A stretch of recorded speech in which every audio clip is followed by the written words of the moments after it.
everyone, my name is Sriram Iyer. I'm an analyst at the Commodity Research Desk at Reliance Securities. Welcome everyone to this week's Bullion podcast. So gold and silver are on the way for the third straight weekly loss. Prices did start the week on a positive front as concerns over the impact of the new COVID variant supported the precious metal safe haven appeal. Additionally, prices also took support after Moderna's CEO casted doubts on the efficacy of the current COVID-19 vaccine against the new Omicron coronavirus variant.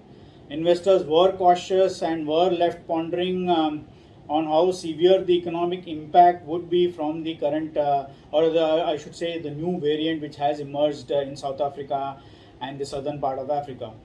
However, after the positive start in both bullion and in both gold and silver, prices fell on prospect of higher interest rates as the market will be closely following the timeline for the US Federal Reserve to tighten the monetary policy.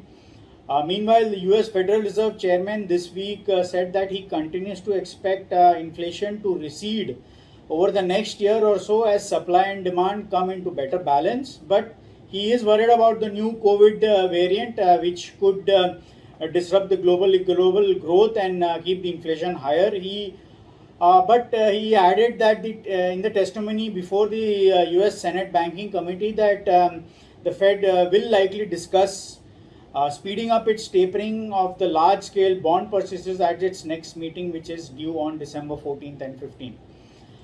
After the testimony this week, we saw that the dollar and the bond yields both recover, and this weighed on the gold and silver prices during the week.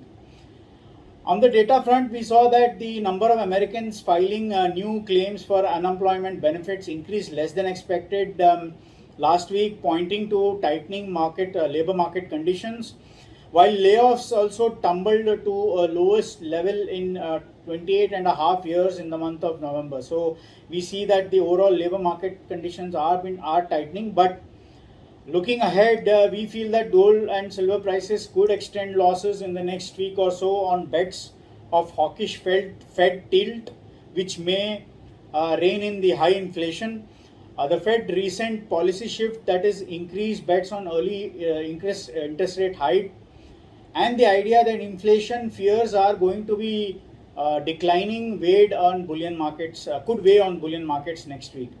The recent fall in crude oil prices could help on the inflation side of things especially. So, however, we feel that the rising cases of the Omicron cases and possibly the winter in the US and other European nations and other in severe winter conditions, where many people are expecting a rise in the new variant cases, which could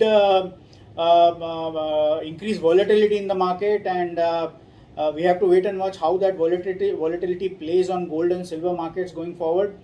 We believe that the gold traders will be focused on the Fed and the inflation going forward in the next few months. So I think many are expecting that the Fed may indicate something in the December meeting next week.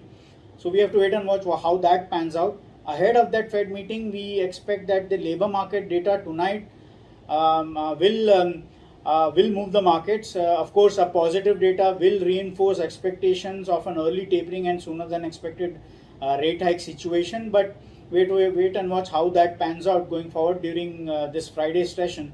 But looking ahead over the next 1 week or so, we feel the Fed meeting will play a major will be the major market driver for gold and silver next week. So on the charts, we feel that technically gold support zone is at 1765 to 1750 on the international side, with the resistance zones closer to 1790 to 1810, 1815 levels. But if the data remains on the positive side of things, and if the Fed favors immediate rate hike after the tapering ends, we feel that the 1765 to 1750 zone can also be broken down. Prices can test all the way down to 1715 levels in the next coming week or so.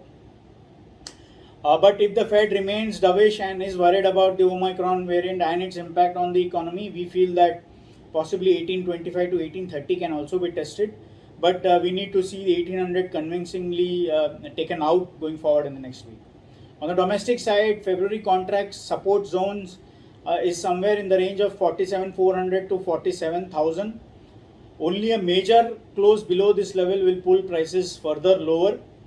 Otherwise, we could see the market remain in a broad trading band of 48,000 to 47,000, which will be the trading band for the next week or so. So that's it from our side. Thank you for listening. Have a pleasant day and week ahead.